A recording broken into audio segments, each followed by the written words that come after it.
Good morning. My name is Ute Collier. I'm the Acting Director of the Knowledge Policy and Finance Center at IRENA, the International Renewable Energy Agency. And it's my pleasure to welcome you to this webinar, which will be the launch of the Coalition for Action report on solar-powered agri-food systems, where we present 7 success stories. For those of you who don't know the Coalition for Action, it's a global network facilitated by IRENA and represents over 180 stakeholders. Jared, can we have, yeah, thanks. Here's the slide. It's got an inclusive membership which brings together diverse viewpoints from the private sector, civil society, research institutions, and international organizations encompassing all regions of the world. The members share experiences from the ground, gather collective knowledge, and identify key actions to accelerate the global energy transition. Next slide, please. Then looking at IRENA's and the coalition's work on agriculture, agriculture's been identified as one of the coalition's priority areas. And also, IRENA has also worked in this area because agri-food systems at the moment consume around 30% of global energy. If you look at the whole chain, from growing the food to transporting it, storing it, to the end product. And much of this energy is still derived from fossil fuels. At the same time, of course, agri-food systems are highly vulnerable to climate change impacts. So it's really essential that we transform both food and energy systems, both in terms of achieving universal access to affordable energy and to nutrition. Additionally, of course, we do need to ensure that this rollout of renewables in the sector safeguards ecosystems and agricultural land. And this is another area where we are doing quite a bit of work, and you see here on the slide some work on nature positive energy principles we recently published. Agrivoltaics is one of the examples of how you can have dual land use that's beneficial for nature. So looking back on where we started with this work on agri-food in 2021, we issued a joint statement with FAO, Food and Agriculture Organization, calling to advance renewables in agriculture in order to meet the Sustainable Development Goals and climate objectives. This is also a priority for IRENA. We have an Empowering Lives and Livelihoods initiative, which was launched at COP28, that aims to improve well-being, resilience, and productivity in agri-food systems through decentralized renewables. And you see some of the publications we've done as part of this initiative on the slide. At our recent assembly in January, we actually held a ministerial on agri-food systems to help build closer links between energy and agriculture stakeholders, where we had both energy and agriculture ministers, and you see the DG from FAO on the slide as well. So identifying best practices, replicable business models, and enabling conditions can further advance renewable scaling in agriculture. And with the report we're launching today, we're hoping to contribute to this effort by bringing together collaborating organizations to share their experiences on the ground. We have 7 success stories that highlight practical solutions, key success factors, and lessons learned for solar-powered agriculture. Next slide, please.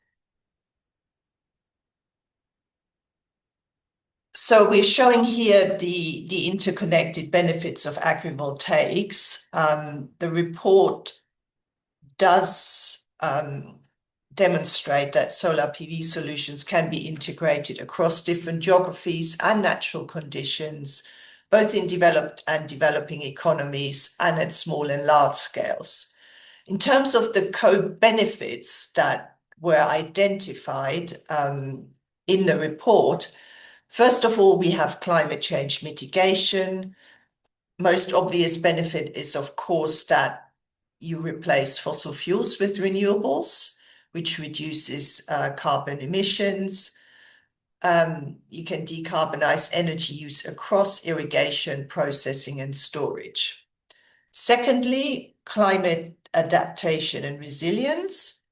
Renewable energy systems provide reliable power for irrigation and other essential agricultural activities, and they also help improve resilience and adaptation to a changing climate. Obviously, irrigation, you have a lot of rain-fed agriculture at the moment in places where rainfall is becoming ever more unreliable.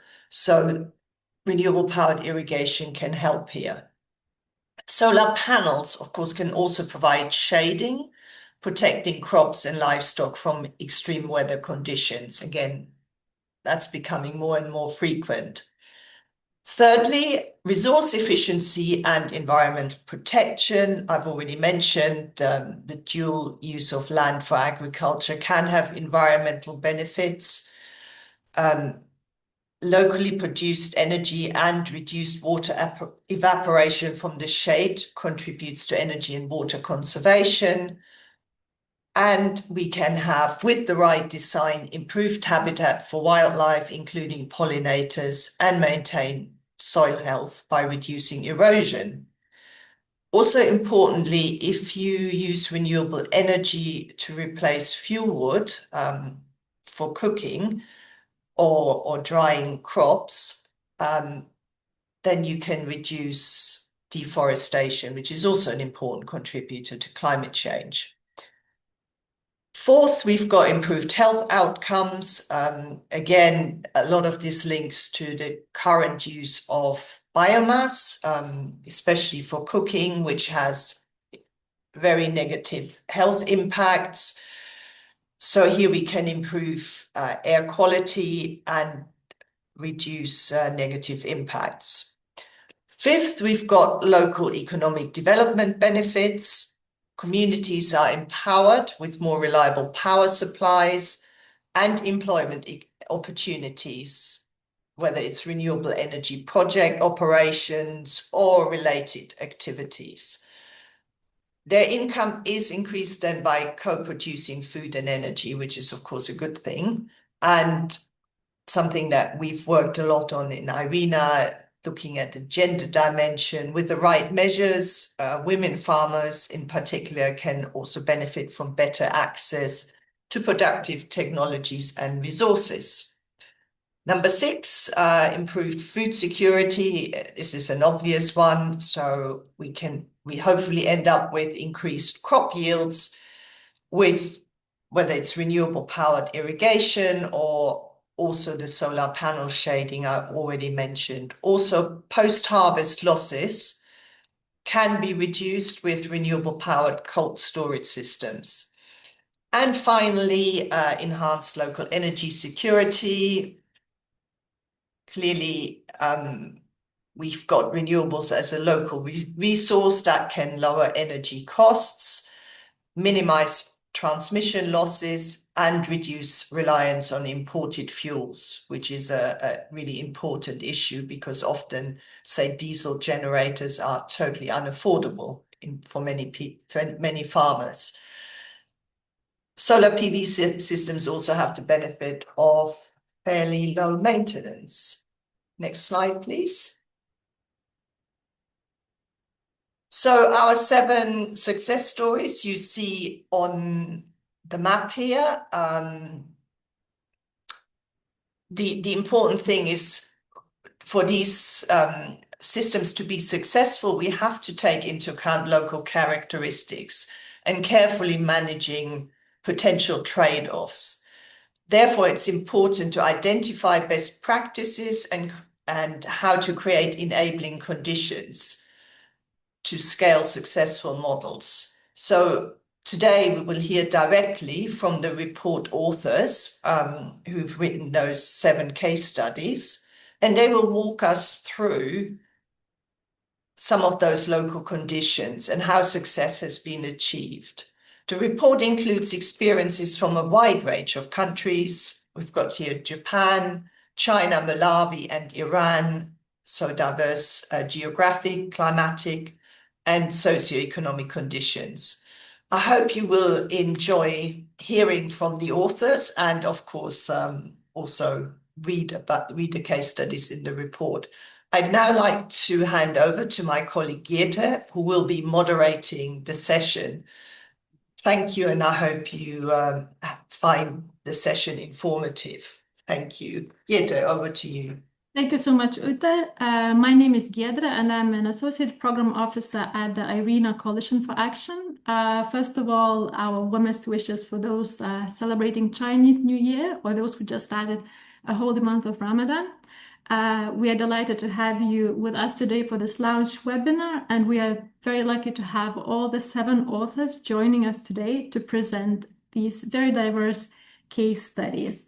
So each presenter will outline the context for the case, the business model, the financing approach, as well as key outcomes achieved, as well as lessons learned. And such structured approach, I hope it will help us to take the learnings and identify replicable success factors that could be applied in similar initiatives elsewhere.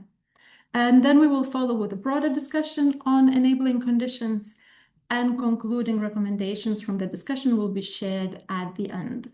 If you have questions for our speakers, please use questions and answers function throughout the presentation and indicate which speaker should respond to your query.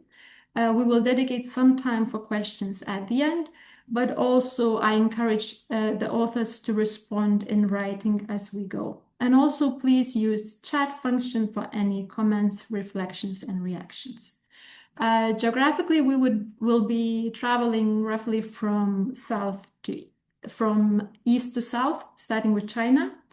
So China is a global leader in renewable energy deployment, which also makes it more likely that China has to increasingly deal with land use challenges. I would like to invite our first speaker, Shenyan from World Resources Institute, who will present the fishery solar project in China, which is an innovative solution to these land challenges. Shenyan, the floor is yours. Thank you, Jada, and happy Chinese New Year to everyone. Thank you to the Coalition for Action for organizing this event.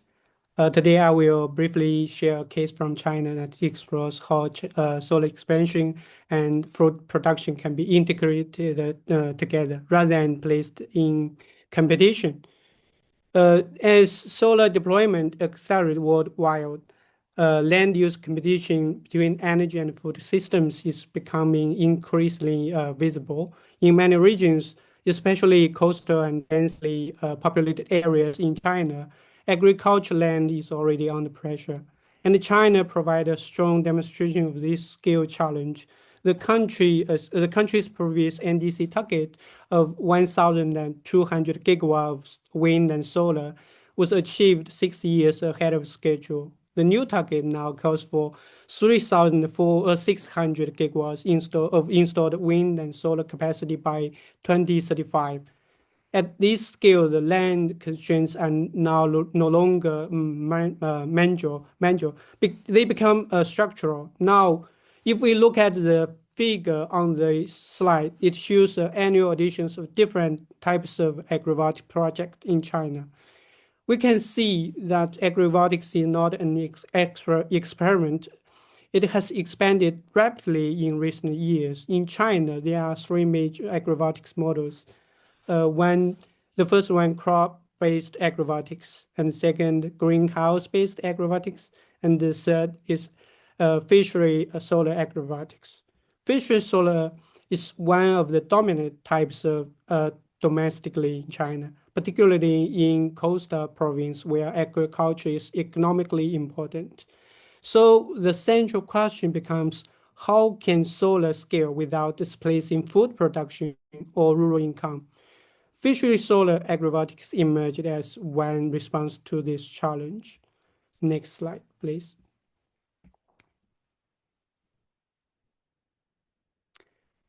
Now let me turn to the business model and why it may be relevant beyond China. Fishery solar agrivoltaics is particularly suited to coastal agriculture regions where land is limited, but water-based production is economically important. We see similar structural conditions in parts of Southeast Asia, coastal Africa, and Latin America regions where agriculture and renewable energy expansions are now both growing. Technically, solar panels are installed on elevated structures above agriculture pond. The panel coverage ratio is carefully optimized to balance shading and aquatic productivity. Importantly, the land remains classified as agricultural land. It is not converted into industrial land.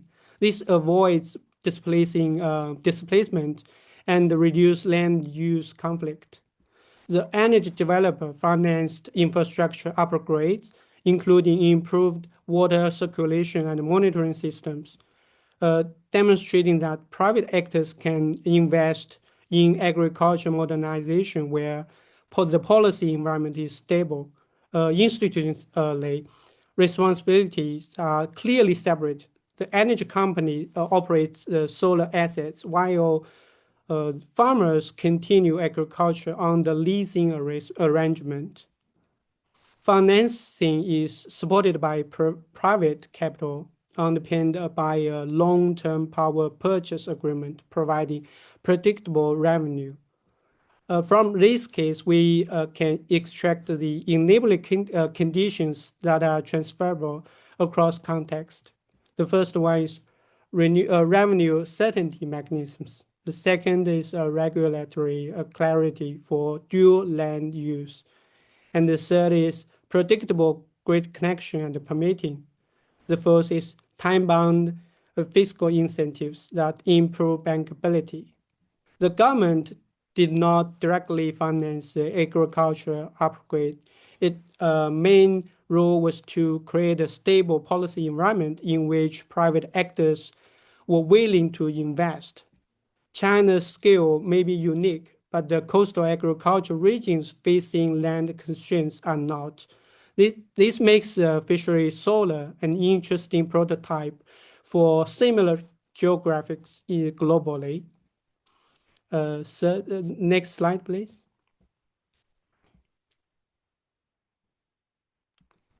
So the results are encouraging. On the agriculture side, the shrimp and the sea cucumber production increased by up to 50%, supported by the improved water management and optimized shading conditions. On the energy side, the project supplies clean power to the grid at utility scale. The site also demonstrates how integrated agri-food systems can modernize rural infrastructure and reduce land use conflict. From this experience, we draw 5 key lessons. First, agrivoltaics must be co-designed. Energy and agriculture need to be planned together from the beginning. And the second, moderate panel coverage is essential to protect productivity. Third, revenue stability is critical to unlock private investment. Fourth, clear land use recognition avoid unnecessary regulatory barriers. And finally, agrivoltaics can enhance rural livelihoods rather than displace them. China's scale is unique, but the constraints it faces are increasingly common worldwide. At multi-terawatt levels of solar deployment, land constraints become structural. Agrivoltaics is not simple. It's not simply a technical innovation. It's a coordination innovation. When we run revenue certainty, land use clarity, and farmer inclusion align, solar expansion and the food production can reinforce one another. Thank you. I look forward to the discussion. Thank you so much, Shania, and really impressive results. And now we will move to quite a different landscape. In Iran, agriculture is defined by water scarcity and dependence on irrigation, while reliable power remains a challenge. I'm very pleased to have Mohammed from Sadka Renewable Energy Association from Iran today with us, who will explain how solar PV deployment can help in these settings. Yeah, thank you. Hello, everybody.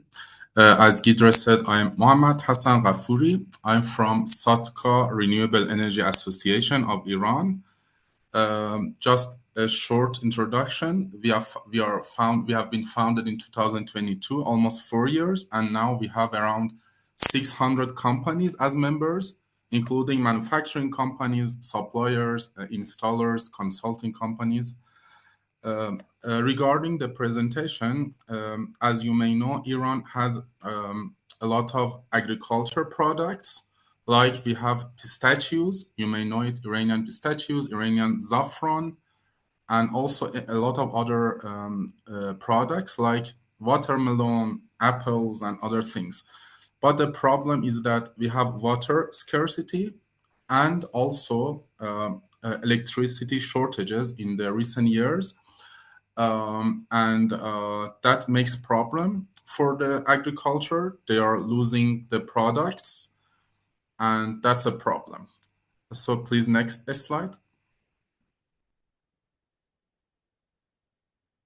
And agriculture sector is big in Iran. It's around 10% of the GDP and around 20% of the workforce.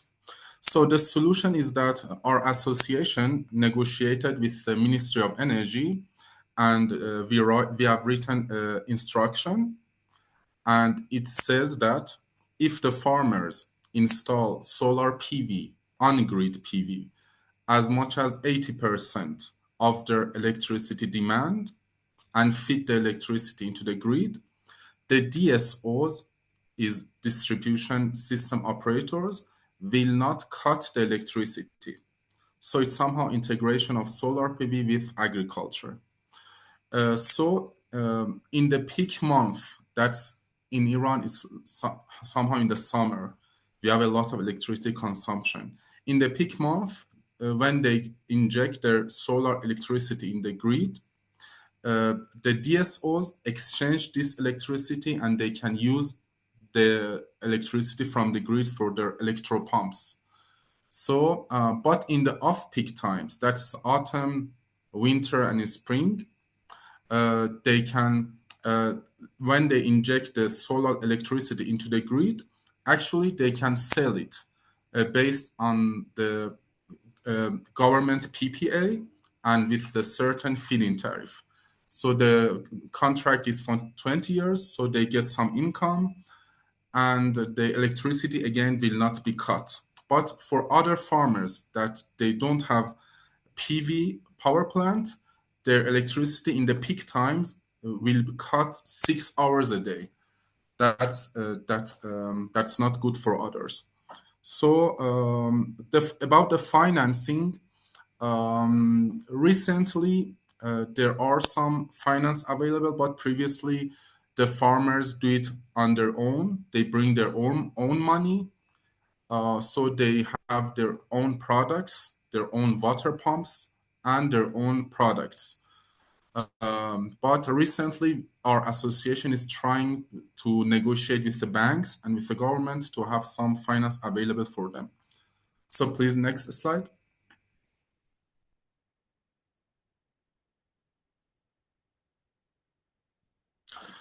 So the key outcomes, of course, they have more products.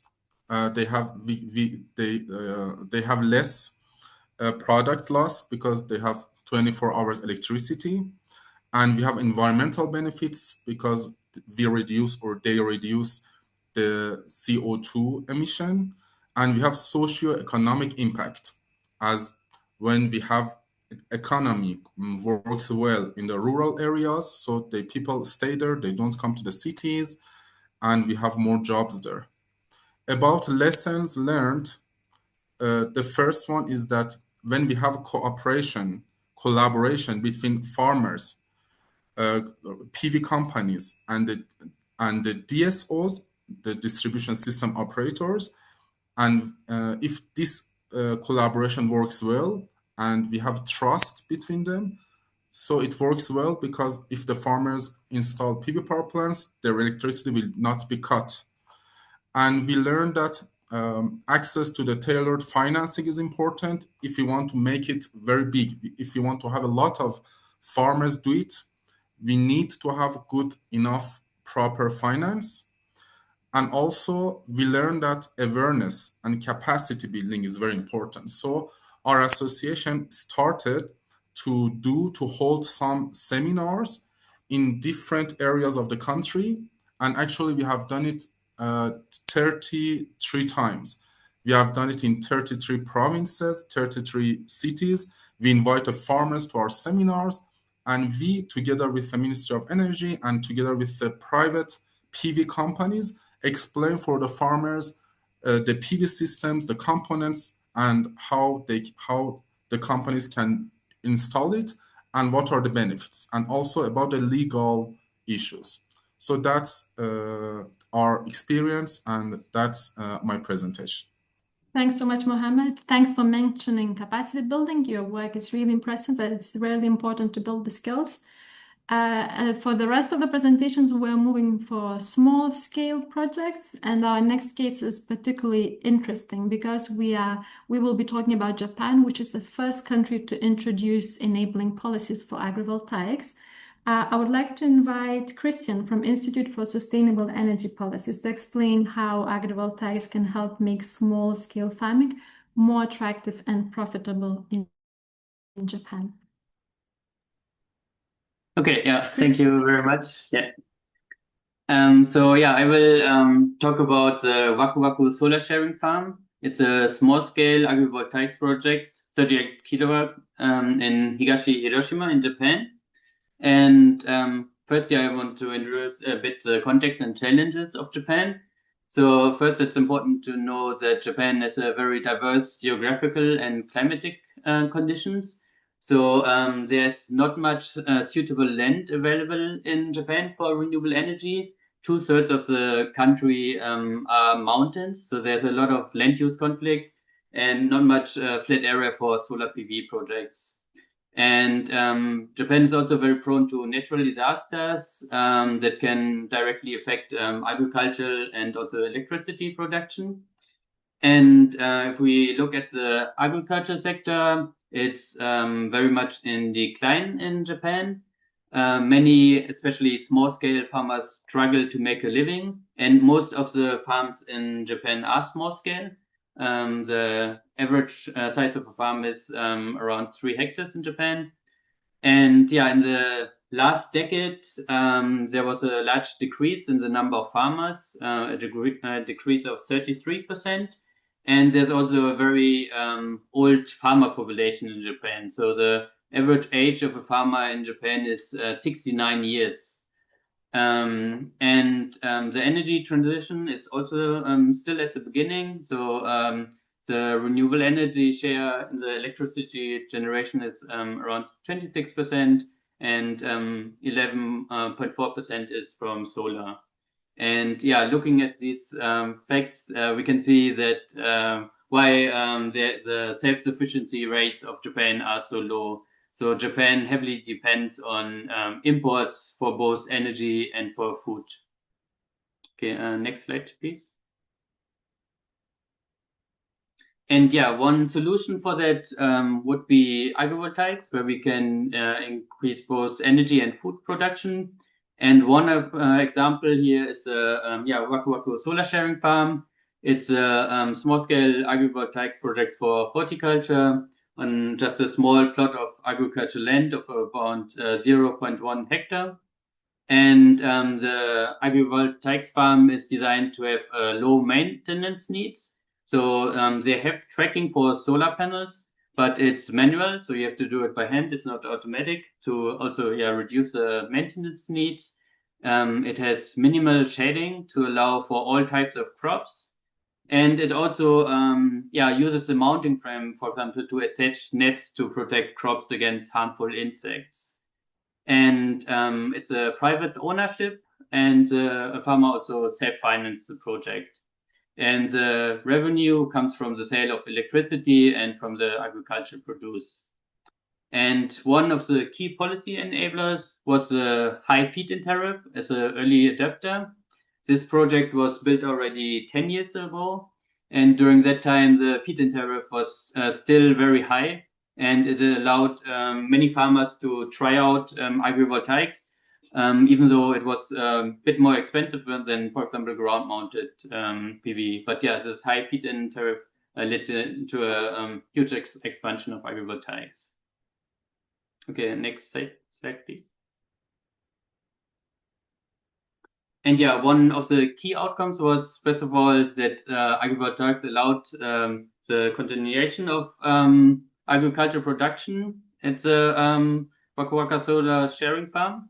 So the person, he actually inherited that farmland and looked at it and first planned to abandon the farmland. But then, because it was not profitable, and then he learned about agrivoltaics, did some calculation with the current feed-in tariff and so on, and he decided, okay, with agrivoltaics, the farming would be economically feasible. And he's now very successful in the last 10 years. Currently, he has produces 51 megawatts per year. And he can sell this with a feed-in tariff for 1.75 million Japanese yen, which is around $11,300. And he also switched from rice farming to cultivating high-value crops under the panels, and can sell the crops for around 1 million Japanese yen per year, or $6,500. And he can now make much more money than he did with, his father did with rice farming.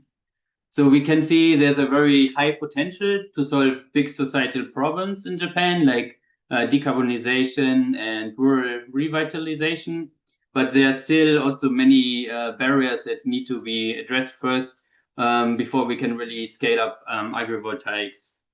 And one thing is that we have to raise the awareness for local authorities and farmers. So even though Japanese is a pioneering country, there are already more than 6,000 projects in Japan. Some local authorities and farmers are still unaware and skeptical about agrivoltaics. Then there are also some regulatory uncertainties. So one requirement is a 80% agricultural yield requirement. So the yield cannot reduce more than 20% to comparable sites. But many farmers are unsure if they can fulfill this requirement.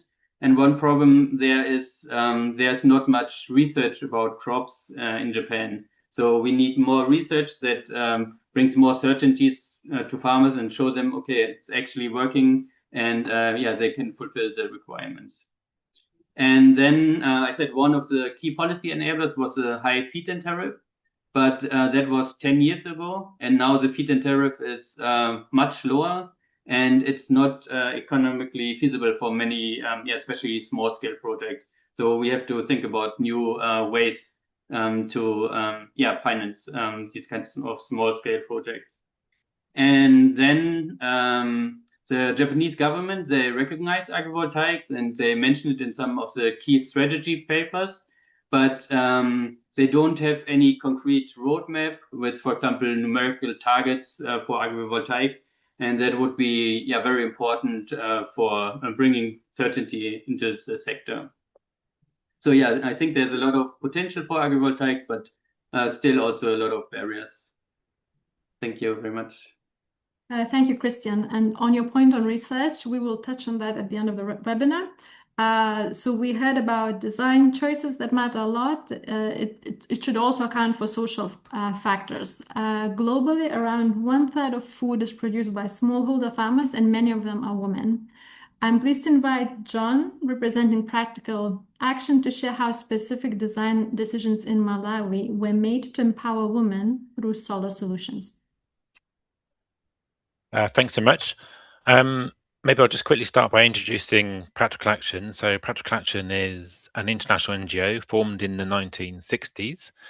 We're a global organisation with offices in 9 countries across Africa, Asia and South Asia.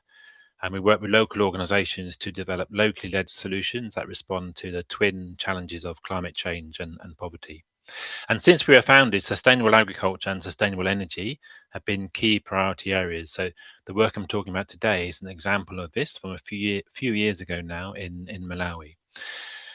So it relates to a project in northern Malawi funded by PRIO and GIZ. It's from an area where agriculture forms the only significant economic activity, where productivity and incomes are hindered by a number of challenges, including high levels of post-harvest loss, limited access to lucrative agricultural markets, and where rainfall is becoming increasingly erratic and temperatures increasingly extreme, which makes then the planning of agriculture more difficult and which exacerbates the problem of post-harvest loss. On top of that, for women, the problem is exacerbated by a lack of access to land because of social cultural norms, and lack of time because of gender norms, which mean that they take on the bulk of care work and many other manual tasks. And from the perspectives of energy, of energy, as many of you know, Malawi is one of the least electrified countries in the world. Current World Bank statistics suggest that over 80% of the population doesn't have access to electricity. So next slide, please. So the project in Malawi involved a partnership with a local social enterprise that already worked with farmers supporting production and access to markets.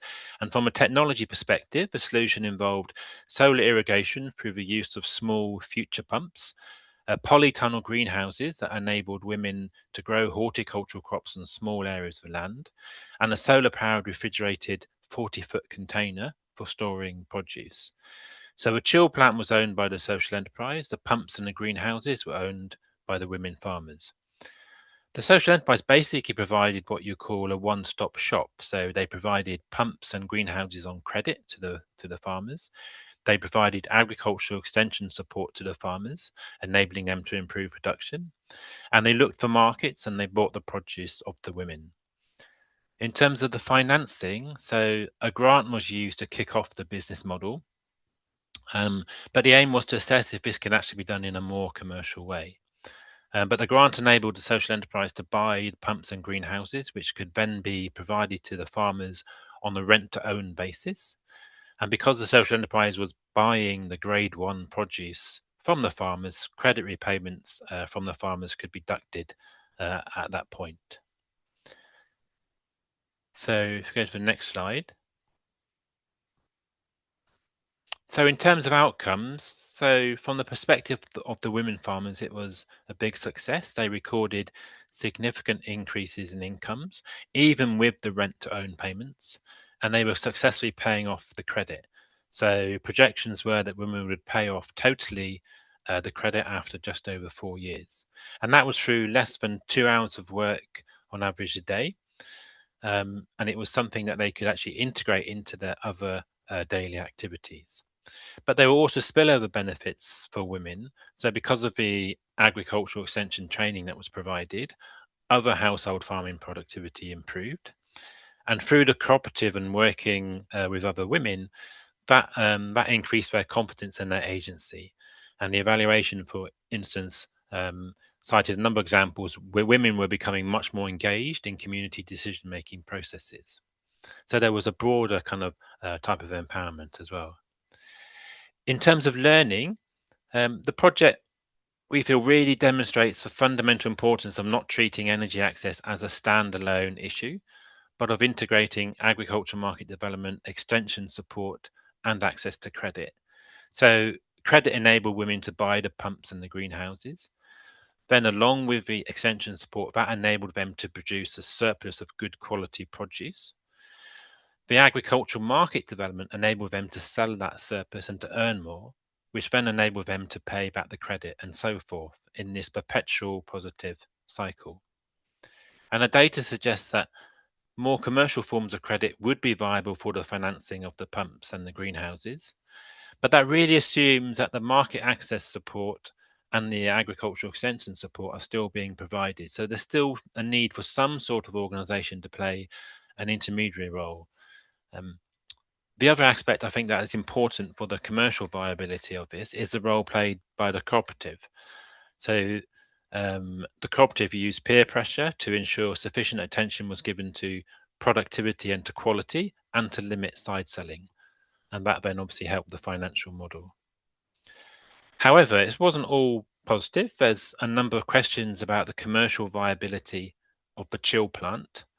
And that was partly because the nature of the market changed dramatically. So initially it was planned that the main customers would be supermarkets and tourist hotels around Lake Malawi. But then the COVID pandemic happened. And in the COVID pandemic, the transportation of food over long distances was banned, and tourism around Lake Malawi basically ground to a halt. And then after COVID, one of the main buyers, ShopRite, pulled out of Malawi for other reasons. So the assumptions about the market, which had fed into the assumptions about what size a chill plant was needed, those assumptions were totally blown away. But luckily for the farmers and for the social enterprise, local informal traders actually started to fill in the gaps and started buying the produce at the same price. However, the frequency of collection from those traders was much more regular than it would have been if the buyers had been the supermarkets and the hotels. And often produce only had to be in the chill plant for a few hours. And as a result, the chill plant was massively underused. So there remain some outstanding questions about whether or not a smaller chill plant would have been commercially viable, or indeed if a chill plant was needed at all to make this initiative work. And it certainly also probably raises questions about how to select markets that are going to be resilient and sustainable in the long term for initiatives in areas like this. And I'll finish there. Thanks so much, John. So yes, it is important to note from this example, it's not only about energy access, but very much also to facilitate access to markets to enable higher incomes. This leads us nicely to our next example, which is about cooperative model in Tanzania. I would like to invite Anderson from World Resources Institute to share how solar energy helps to increase mango production. Thank you so much for having me. It's a pleasure to be here. My name is Anderson, as Gabriel has mentioned. I work for the World Resources Institute as a finance associate in the energy program in Africa, and I am based in Nairobi, Kenya. So I just want to start by painting a picture. Imagine you're a farmer in rural Tanzania, and the rains have become unreliable. Droughts are even more frequent, and the water that your crops depend on is slowly disappearing. But you see an opportunity in mango farming. If you grow the mangoes and water them, then they can change your life.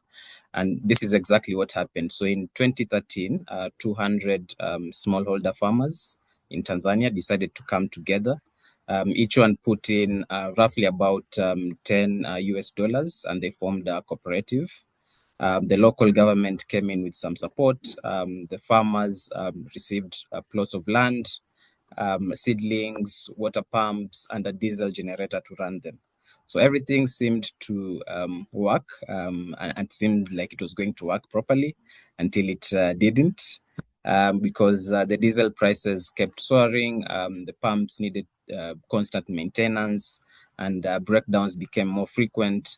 And every breakdown cost money, and these farmers didn't have readily available some cash flow with them.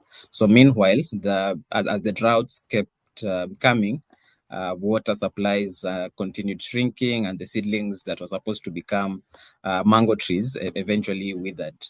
And what followed after that is only about 5% and 40% of the seedlings survived.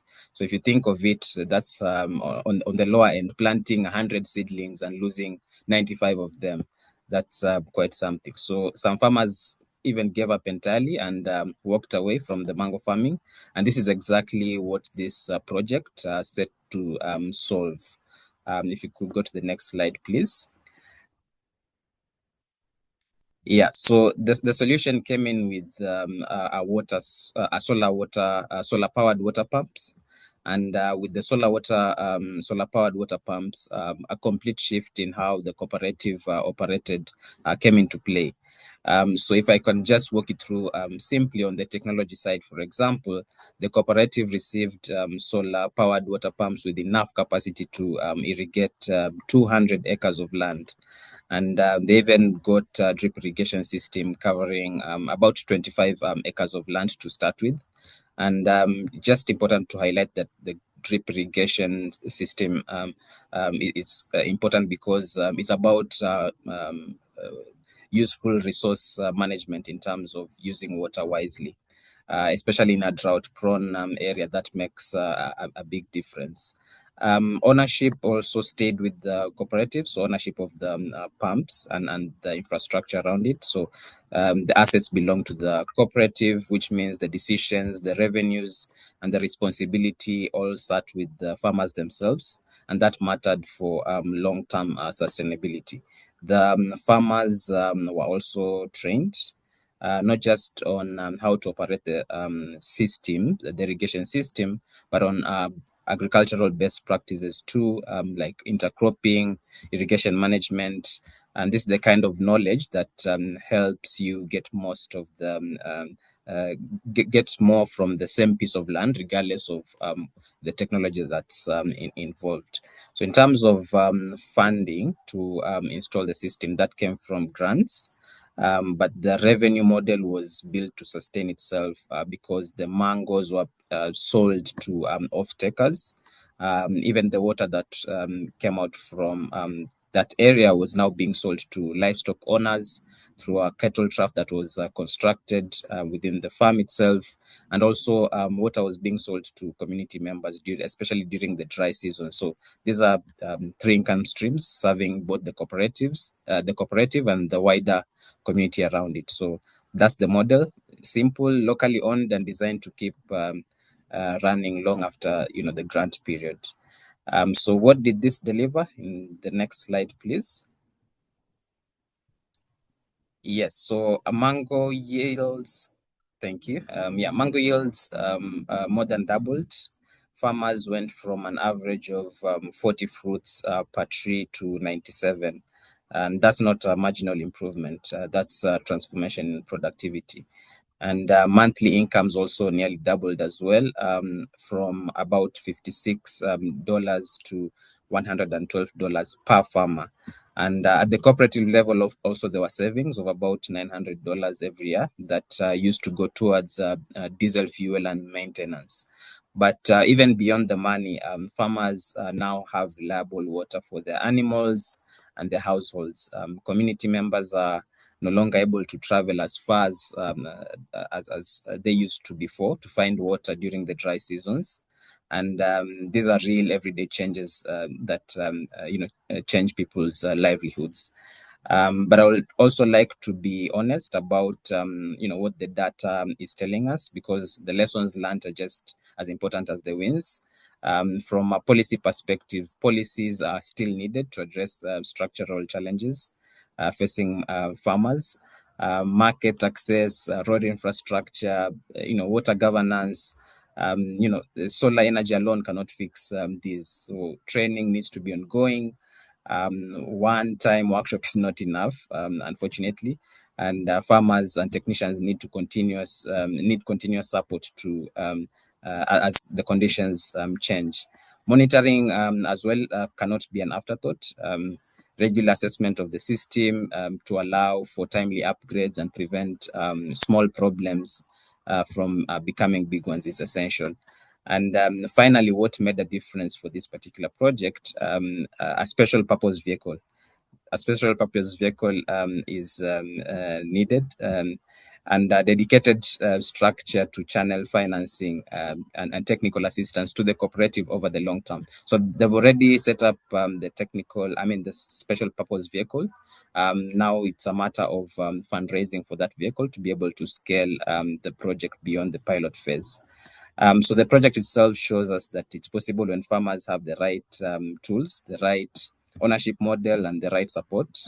The work is now building what comes next.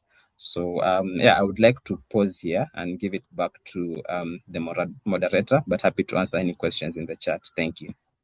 Thanks, Anderson. And indeed, we have quite a few questions in the chat, so I encourage the authors to respond in writing.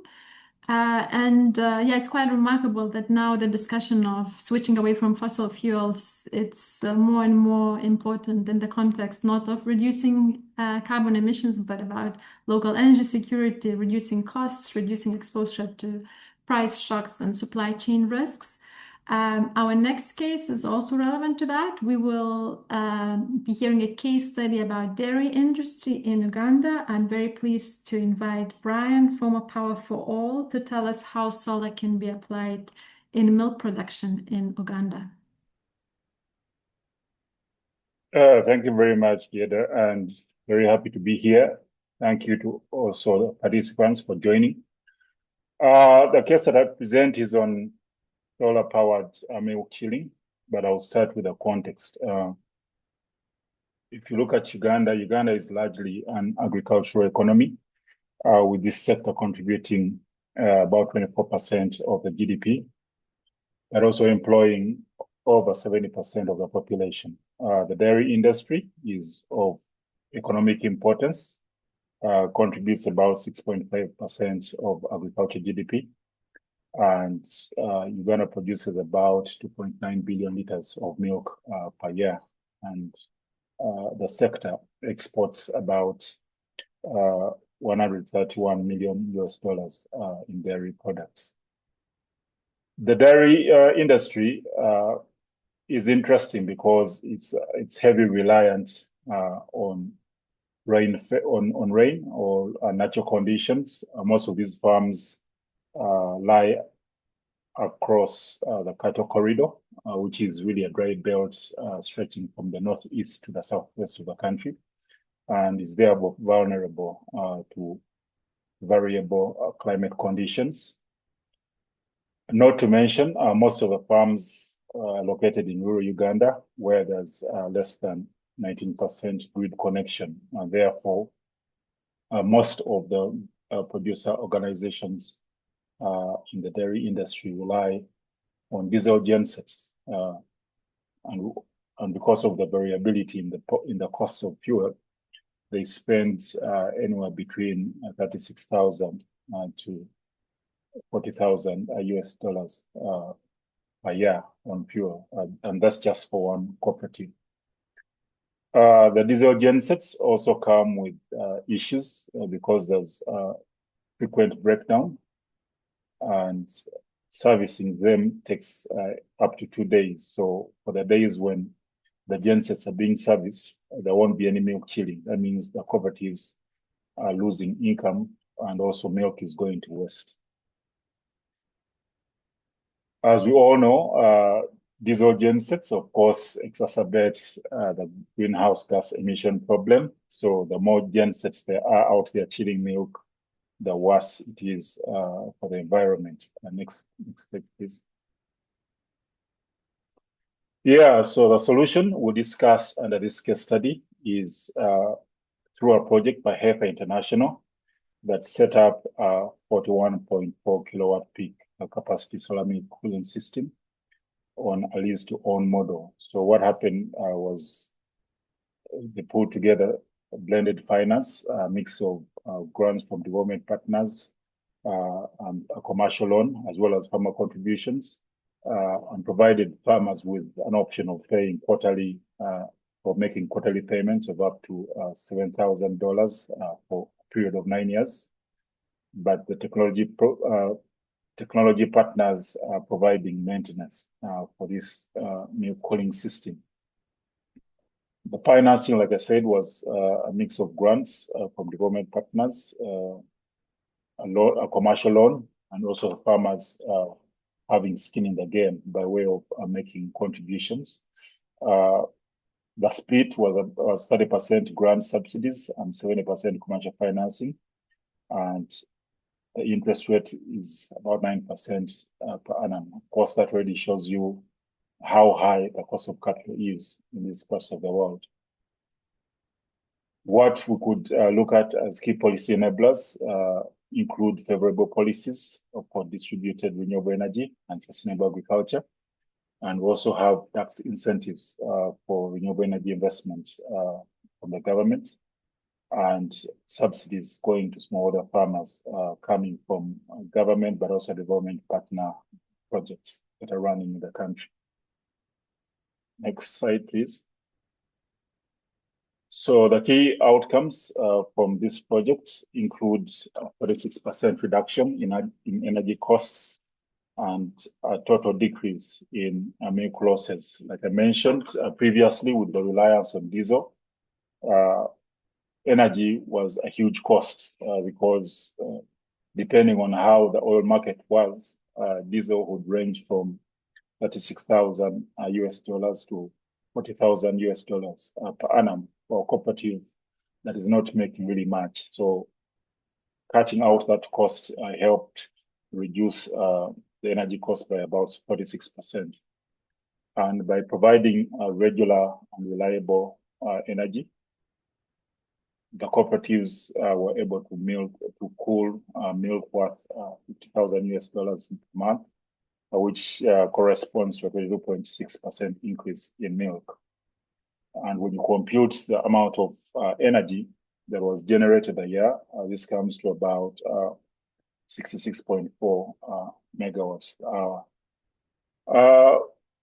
On the environment side, we see a reduction in greenhouse gas emissions brought about from the switch from diesel to cleaner solar-powered milk cooling. And when we look at some of the key lessons that have been learned, stakeholder engagement is very important. It's very important that the farmers that you're working with feel a sense of ownership. So they need to understand what the system is, how is it going to contribute to their livelihoods, and how is it different from the status quo. The other lesson that we learned was you need to provide diverse capital streams and affordable financing. Agriculture, like most of my colleagues have mentioned, is different from normal business, where the regular and predictable incomes. Most of the earnings here are seasonal, and the earnings are also affected by the seasonality, be it through the weather variability, or for instance, for dairy, the earnings during the wet season are not the same to the earnings during the dry season, because water scarcity is worsened during dry season. So you need to have that in mind and provide flexible financing for the farmers. What's also critical, enabling policy frameworks. For instance, we mentioned tax incentives for renewable energy, but also providing subsidies that enable farmers to adopt this technology. I think that's it for my presentation, and I'll be waiting to respond to any questions in the chat. Thank you, Yeda. Thanks so much, Brian. It's really impressive that milk waste was completely eliminated. We know that globally 1/3 of food is wasted, so it's really encouraging to hear that solar can help to address this issue a little bit as well. I would like to congratulate all the presenters so far, really respecting the time limits. We are going well with time so far. And now we heard across all these case studies that solar PV can increase food production. And from the final presentation, we will hear the exact numbers attached to this. Enel Green Power initiated a program to systematically measure and assess the impacts of collocating solar PV with certain crops, sheep and bees. So we will hear what are the exact numbers for energy, food, and water. Miriam, the floor is yours. Please go ahead. Thanks a lot, and thanks for this great opportunity. Hello, ladies and gentlemen. Imagine a future where solar energy does more than power our grids, where it transforms landscapes, revitalize rural economies, and restore ecosystem. This is the promise of agrivoltaics. It allows us to rethink the land, seeing not as a resource to be divided, but as a space where energy, agriculture, and nature coexist and thrive together. Please, next slide. The heart of this vision is integration. Careful designed agrozoological activities create ecological continuity between solar plant and their surrounding landscape. Pollinators flourish, wildlife habitats expand their location, and native flora thrives, all while the solar plants continue to produce clean and renewable energy. To test and scale this approach, we assessed simultaneously demonstration project across Europe, North America, and Australia. Each project explored different technologies and solar layouts in different climate areas. This global initiative accelerated learning, fostered innovation, and ensured that this solution can be adapted anywhere in the world. But technology alone is not enough. Collaboration is the key of the success of these activities. Local communities, farmers, beekeepers, university research centers, and of course, energy companies work together to ensure that each installation delivers environmental, social, and economic value simultaneously. The next slide, please. The results that we collected are very inspiring. The energy production can increase by up to 6% thanks to the cooling effect of the evapotranspiration of the PV modules. Crops flourish with the yield rising 20 to 60% according to the specific species. Water consumption drops by 15 to 29%. And the livestock can improve their well-being, especially for lambs, thanks to the specific shadow effect of the panels. And the last but not the least, the biodiversity blooms. Pollinators abundance jumps by 75%, flower availability by 74%, and nesting suitability rises more than 3%. They are not just numbers. They are proof that we can create landscapes where energy, food, animals, and nature reinforce each together rather than compete. About the lesson learned, from this journey, 4 lessons have emerged. The first one is land should remain primarily agricultural. Solar installations must enhance, not replace, farming and nature. The second one is that agricultural activities must be decoupled from solar operation, preventing unnecessary shutdowns and maximizing also the productivity for both energy and crops, of course.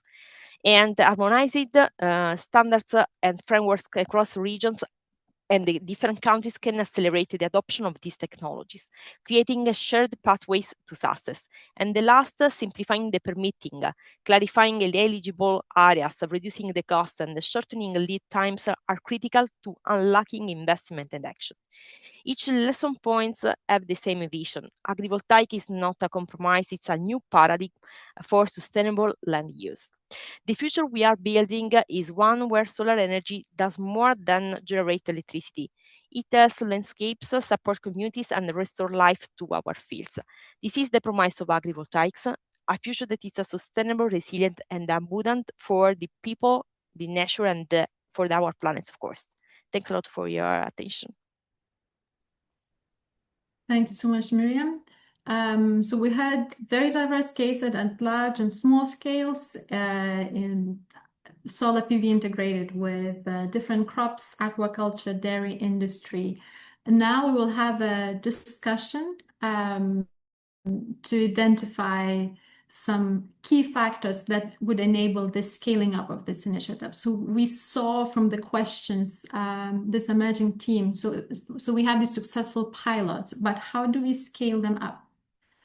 So one of the aspects I would like to discuss with our participants is about enabling policies. So how can we achieve better coordination between energy and agriculture stakeholders, but also with finance institutions? So I would like first to turn to Shenyan, if you could provide your perspective of what works in China and what could be learned from these examples.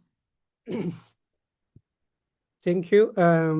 I think in China, the biggest issue from our study in China, we have collected all these agrivoltaic project in China and analyzed the coverage ratio it seems like most of these agrivoltaic projects didn't consider about the productivity. So this has been an issue. Need the regulations in China to balance the energy production and the productivity of the agriculture.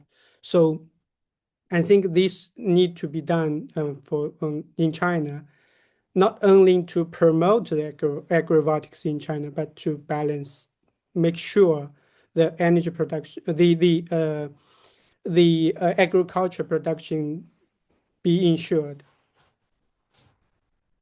That's what we see here. And financially, when the policy environment is stable, the revenue is assured, and the PPA is achieved, then financial support from the private sectors will not be an issue. Exactly, Miriam. And from Enel Green Power, from the developer perspectives, what would be your key asks and challenges to scale up such initiatives? Yes, thanks. For us, agrivoltaics represent more than an energy solution or technological solution. It's a sort of strategic bridge between energy transition, food security, and rural economic resilience. To scale it effectively, institutional coordination is not optional, it's mandatory, it's a foundational. Energy and agriculture and finance must operate together within a shared strategic framework. This means aligning policy objectives, synchronizing regulatory timelining, and ensuring that incentive schemes send coherent market signals. For what concerns the territorial level, integrated planning is essential to avoid conflict and to accelerate also the implementation, the adoption of this type of solution. At the financial level, the de-risking mechanism should be assessed, should be approached, can mobilize private capital and in order to also to safeguard the agricultural productivity. Agrivoltaic, we think that it represents an opportunity to move through an integrated and sustainable development, advancing the decarbonization, the land use efficiency, and the sustainable rural development. This is our vision, at least.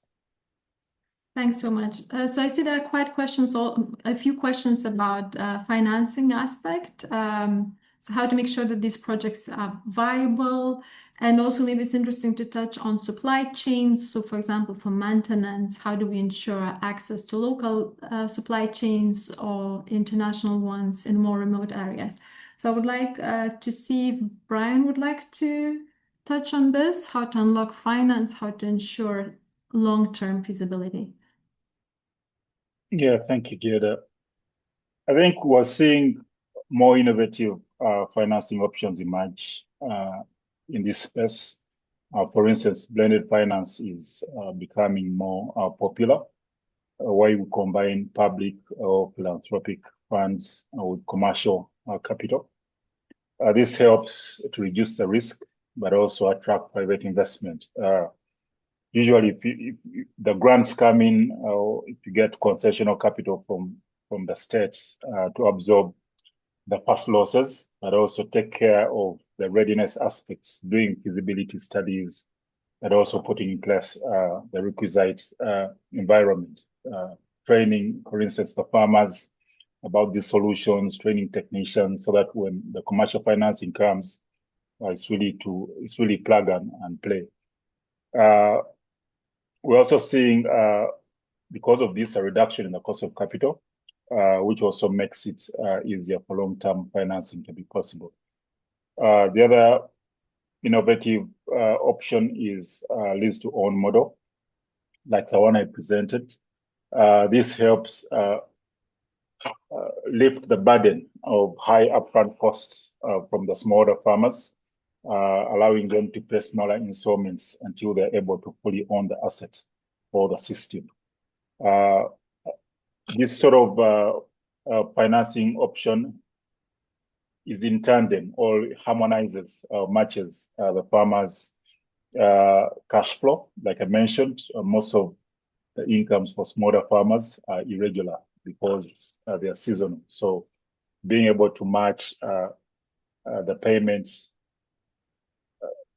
the payments times or the regularity of the payment with how the farmers are earning will make it more sustainable in the long run. Lastly, we've seen energy as a service emerge, where the farmer or the producer cooperative does not have to worry about owning the asset. What they have to pay for is the service. So the technology partner has to take care of the maintenance and also the servicing of this asset or system. So all the farmers have to do is to focus on production to be able to pay or afford the service. That is what I can speak about in this short time, Geda. Thanks. So, John, from Practical Action, you also mentioned lease-to-own model that was used successfully in Malawi. Would you like to share how do you think it could be scaled up and applied in different contexts globally? Yeah, within that example, I spoke about the importance of intermediaries, and often intermediaries who might support something like a lease to own, they might be small scale businesses themselves. If I can bring in some reflections, I think, from another initiative that we support called the Global Distributors Collective. So the Global Distributors Collective is a network of small scale businesses that supply products to last mile communities, and within that network, solar pumps are one of the most common products sold. So small scale farmers are a key customer base for those sort of businesses. And many of those businesses provide credit, and sometimes it's through a lease to own type model. And obviously credit is really critical because of the marginalized farmers that they're reaching. But they're doing that in communities that are not reached by financial institutions or by other private sector actors. So I think that sort of small business can be a really critical vehicle for providing access to finance for small scale farmers. But for that to work, those types of businesses also have to be able to access finance. The two things go together. And over the last few years, what we've seen is that access to finance for those sort of smaller businesses has been actually getting more difficult as more and more finance is going to bigger enterprises.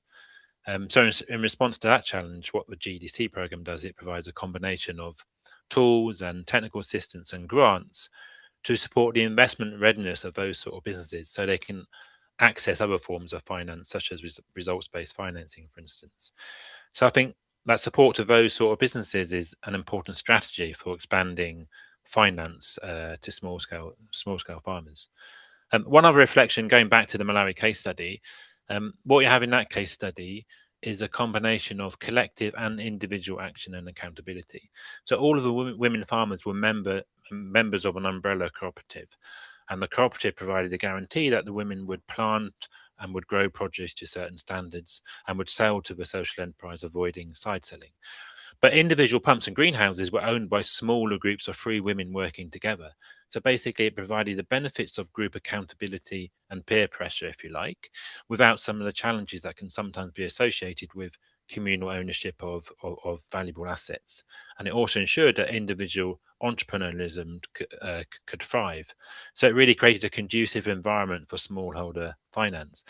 And it's especially interesting because last year we did some research looking at productive use in agriculture and gender, and it showed quite clearly that collective groups were much preferred by women as a means to access finance.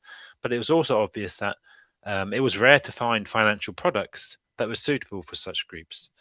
So I think if we're interested in financing that helps women access productive use energy products, then financing for groups is an area ripe for innovation. Excellent, thank you. I would like to mention that we will have a bit of a time for questions from the audience. I see one raised hand. I encourage others also to think about the question. We'll have time to take that. And before that, I would like to touch quickly on another important aspect, which is skills and capacity building and awareness. Anderson from World Resources Institute, would you like to address this? How can we ensure that globally farmers have this capacity and knowledge how they benefit from solar PV? Thank you. Maybe from the project in Tanzania and what that shows us, I see two levels of capacity development being critical. One at the local level, farmers need practical agricultural skills, not just on the technical side of the maintenance of the solar system, but agricultural skills are also quite important. And I also saw a question around water management. So that's also very critical. Matters intercropping. How do you ensure that you intercrop in the appropriate way to ensure yields are growing in the right manner? So even how to operate and maintain the solar system itself after the technicians leave. These are not as complicated skills, but they have to be taught deliberately and refreshed over time. And also at the national level, technicians also need structured training to service and sustain the renewable energy system to operate, especially in rural areas. Governments also need capacity to monitor, collect data, and adjust policy based on what is actually happening on the ground, especially from what we've been seeing in Tanzania, because rural areas pose a different dynamic than maybe integrating these systems in more developed markets. But also in terms of accessibility, the training works best when it's embedded within the cooperative structure itself from the learnings in Tanzania. So the training needs to be delivered locally and tied to something that farmers are already doing. And in that case, the anchor here was the mango farm itself. So integrating the learnings and the training into the operations of the cooperative itself is what makes the difference. So the bottom line is to make the learning practical, but more important is to localize it and make it a continuous process. So yeah, that's what I would say. Excellent. And Mohammed, you shared quite a lot about the initiatives that you're doing in Iran to raise awareness. Would you like to address this question as well? Would you like to see at the global scale? Yeah. I think there are three sides for training. One is the farmers. The other side is the DSOs, actually the electricity companies, because when they are well known about the renewable energy, about the photovoltaic, they collaborate better and more. The farmers, when they know more, they would like to install PV. And also the third aspect or the third group is the photovoltaic companies themselves. When we train the installers, the companies better, and they have better designs, better workforce, they can install better and more proper and well-designed photovoltaic systems. So our association is working on these three sides. But my experience shows that if we have the right demand, the need for photovoltaic, and if we have the right market, the training comes afterwards, because they need photovoltaic, they need more quality, they need companies, and the new companies will shape. And for that market, before that, we need also the good laws. And in Iran, we were able to, we are a private companies, we are a private association, and we were able to gather the companies together to have one voice. And with one voice, we negotiate with the Ministry of Energy to make the right governmental PPA and the right feed-in tariff system and the right instruction. So I think maybe it's good also for the audience if we can bring the private sector together and to bring the voices and make it one voice, we could be more successful also at the end in the training side. Yeah, real nice thought that you have to bring the voices together. That's what we also try to do at the Coalition for Action. So I said now we can open the floor for some questions from the audience. So let's invite Casper. Please, Casper, if you would like to make your question, and please keep it short so that we have time to take a few more.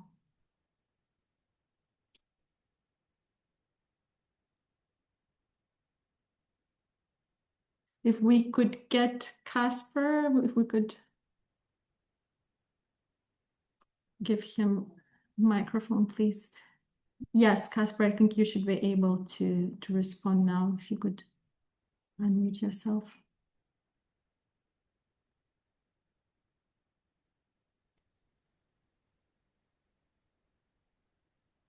Yeah, it seems like we have a bit of a technical difficulty. Maybe let's try first. We also have Joshan, if I'm pronouncing your name well. Almost. Let's see if we can hear your question. It's Jochen, and I'm representing the Global Solar Council. Thank you, first of all, Gedre and colleagues, for this excellent webinar and this overview on many projects, picking up on the Unite the Voices and also on what Shengyang said from China, that agrivoltaics is not a technical innovation, it's a coordination innovation. I very much like that, and I will quote that somewhere. But for me, my question is in how far the projects were coordinated with agricultural stakeholders. Of course, you coordinated it in all cases with the farm at hand, and or the agricultural company, the dairy and so on. But in how far are agricultural associations, the Ministry of Agriculture, a part of this effort, and in how far is this more still an energy and development aid push that is finding individual pilots and it all goes okay, but if it comes to regulation, we're very much still in an energy world with where agriculture is a bit sidelined. So that's a bit my question. Are there examples now from those? And obviously, I don't want everyone to respond, but some of them who have a good experience with working with the official side of agriculture in this effort. Thank you. So do we have any volunteers? Yeah, I could say something about it.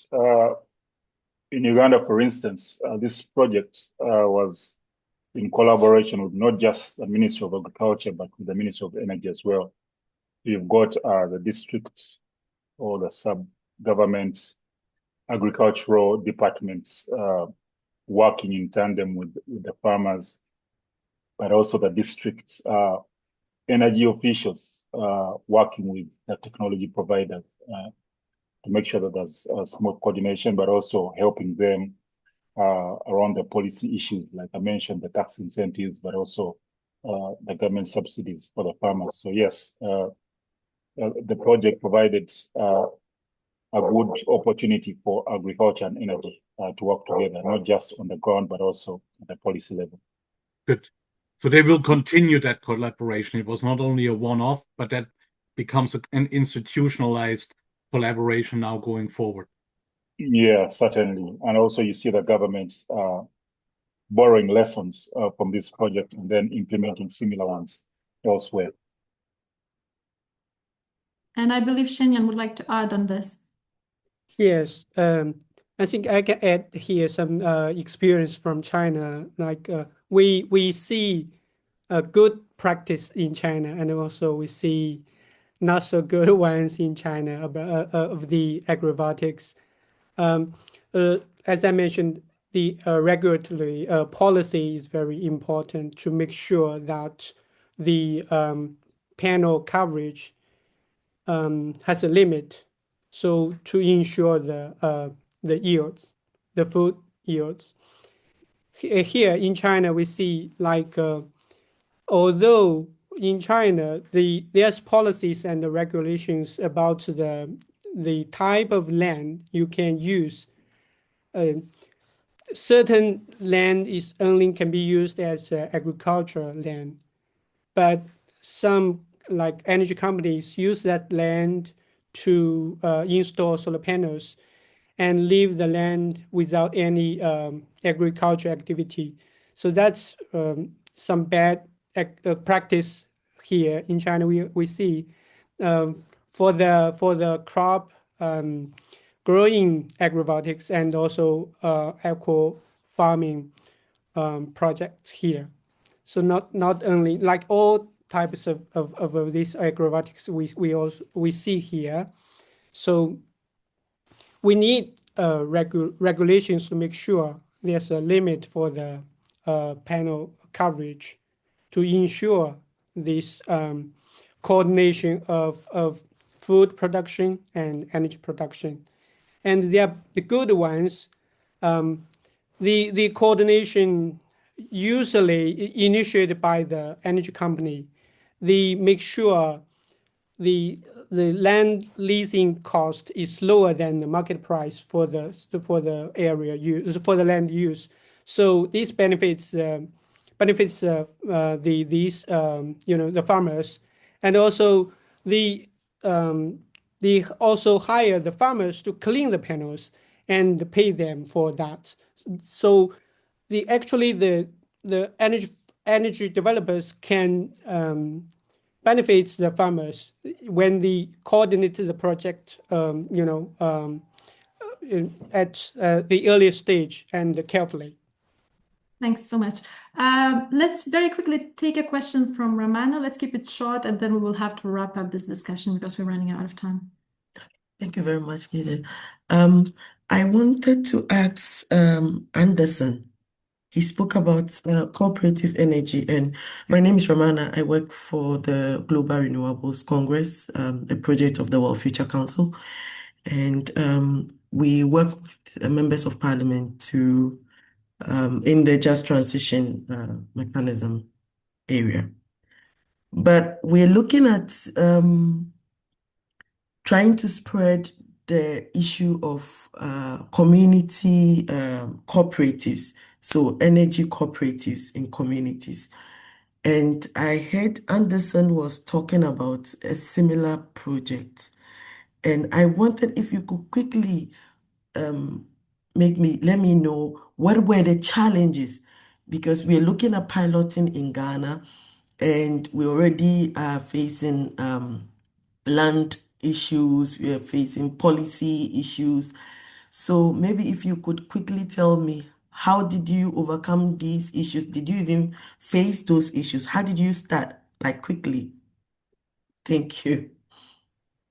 Yeah, thanks for that.